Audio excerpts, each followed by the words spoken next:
So now I'm going to show you how to complete the square.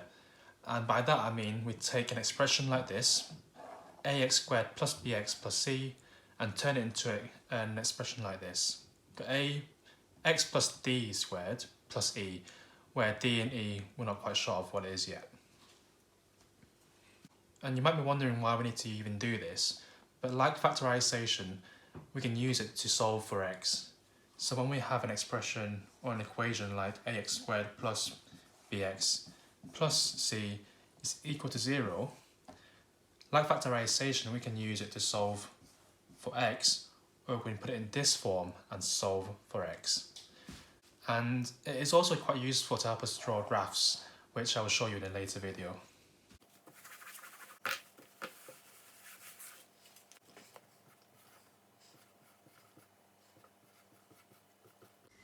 Okay, so question 1, x squared minus 4x plus 7. And to complete the square, your first step is to rewrite the expression. So x squared minus 4x. Then you leave a space here between your 4x and your 7. And now we look at this b here, this rb, or minus 4. You're going to half it. So you're going to half it, and that's minus 2. And then you're going to square it. So minus 2 squared. And that's positive 4, which we'll write in there. So now we've got x squared minus 4x plus 4 plus 7. And now we've changed our expression. We've got a plus 4 in there now. So we need to do the opposite and take away 4 at the end. So nothing's changed from here to here. And now if you look here, we've got x squared minus 4x plus 4. I'm going to put this in brackets, this part in brackets. And then plus 7 minus 4, which is plus 3. And this part, we can actually factorize this. So if we factorize it, got x there, positive 4 and negative 4, so that must be minus 2 and minus 2, and then plus 3. So we have, this is a perfect square, x minus 2 squared plus 3. And that's our answer.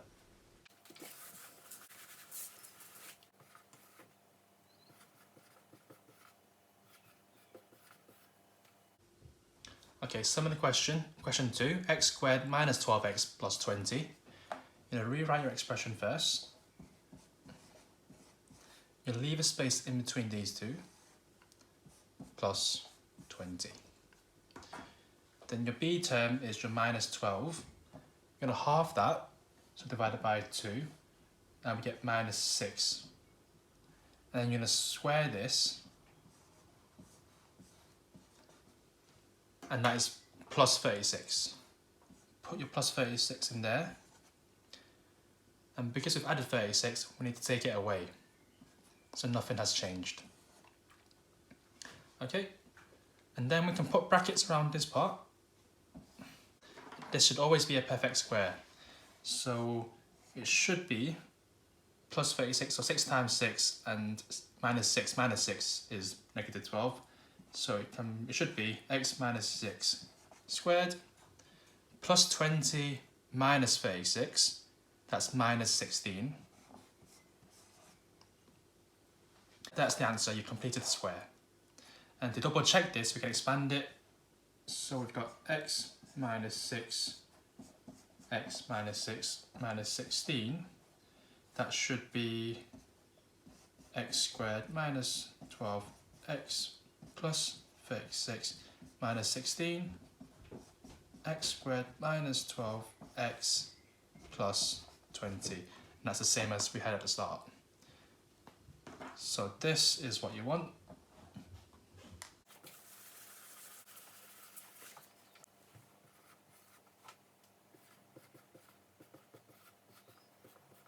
Okay, so question 3, 2x squared plus 5x minus 1. And this one's slightly different because our a coefficient is 2. And to complete the square, it only works when we have a is 1. That's what we want. Okay, so we're going to divide it by 2 first. So divided by 2, we've got 2x squared divided by 2 is x squared plus 5 over 2 minus a half. And then we rewrite our expression again.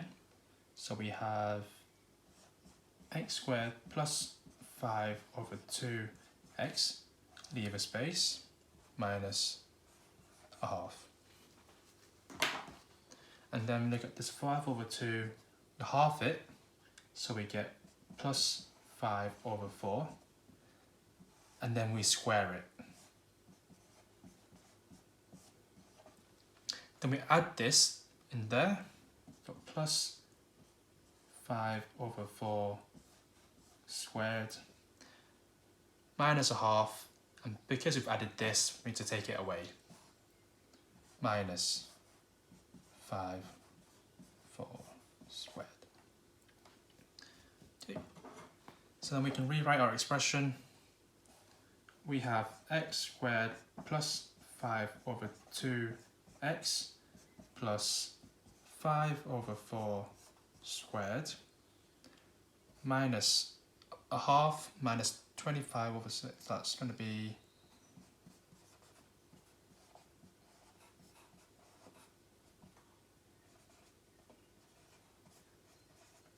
minus 33 over 16. Now we can put brackets around this and factorize that. And that should be a perfect square. So it should be x, add on your b over 2, which is 5 over 4, so plus 5 over 4 squared, minus 33 over 16. And that should complete the square form. However, because we've halved our original expression, we need to times it by 2. So this actually becomes 2x plus 5 over 4 squared, and minus 33 over 16, we need to times that by 2. That's going to be minus 33 over 8. Because we've halved it at the start, we need to times it by 2. And that's our final answer.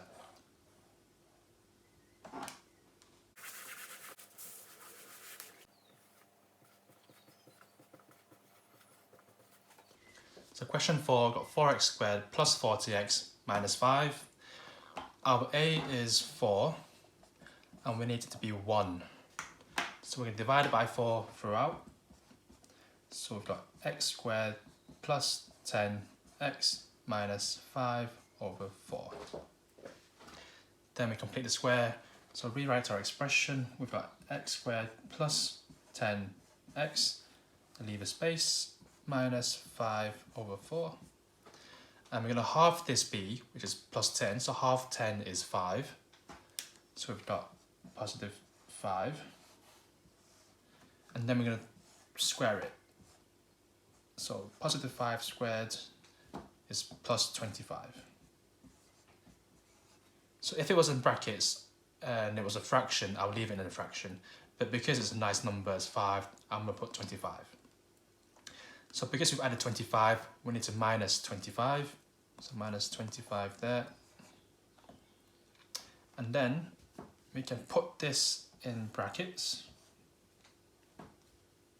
So this will be factorized into this number here. I've got x, and this should be plus 5, your b over 2, and it should be squared, minus 5 over 4 minus 25,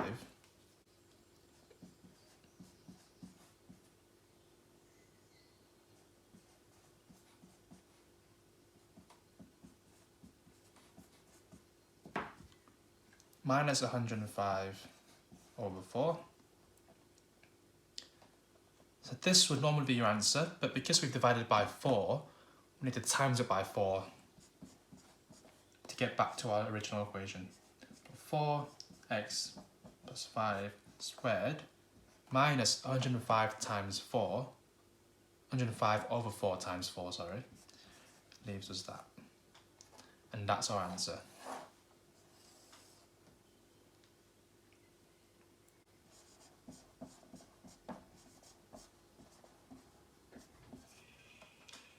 So in this case, our A is 4, our D is 5, and our positive E is actually minus 105.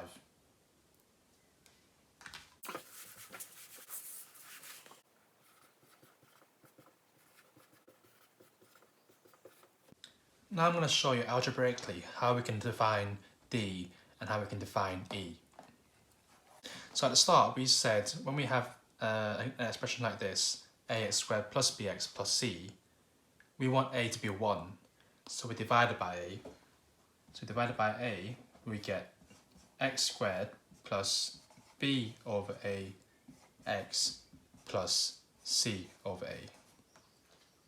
And then we rewrite our expression, so we've got x squared plus b over a x, we'll leave a space there, plus our c over a. And what goes in here is we halve this, so b over a halved is going to be positive b over 2a, and then we square it. So b over 2a squared, we'll put that there, plus b over 2a squared. And because we've added b over 2a squared, we need to minus it. Minus b, I'm going to write it like this, minus b squared over 4a squared.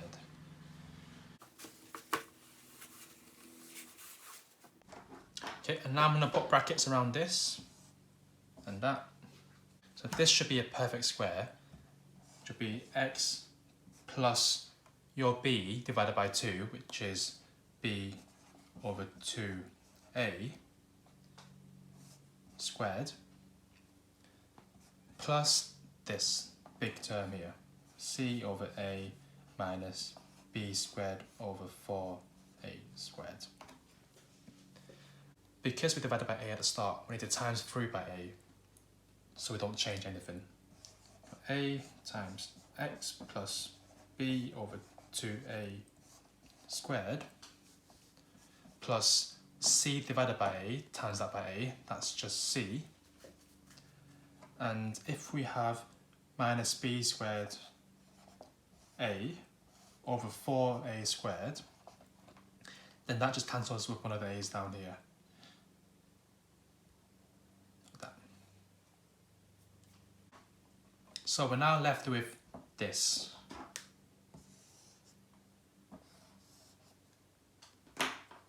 So now we've completed the square algebraically. We've gone from this expression to this expression, this form here.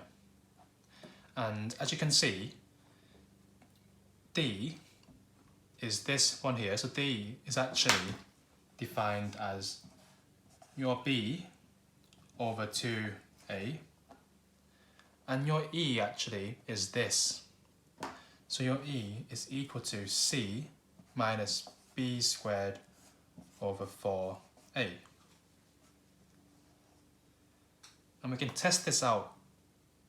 So if we go back to our first one, we had x squared minus 4x plus 7. Let me just put these like that.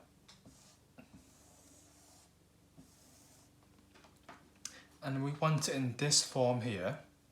So we want it in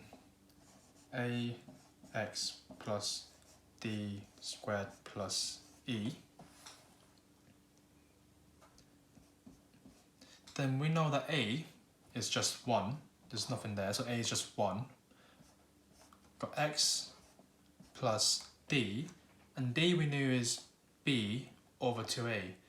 Our b is minus 4, it's got minus 4 over 2 lots of a, and a is just 1, so over 2, squared plus e, which is c minus b squared over 4a. Our c is 7, so plus 7 minus b squared, So minus 4 squared is 16 over 4a, which is 4.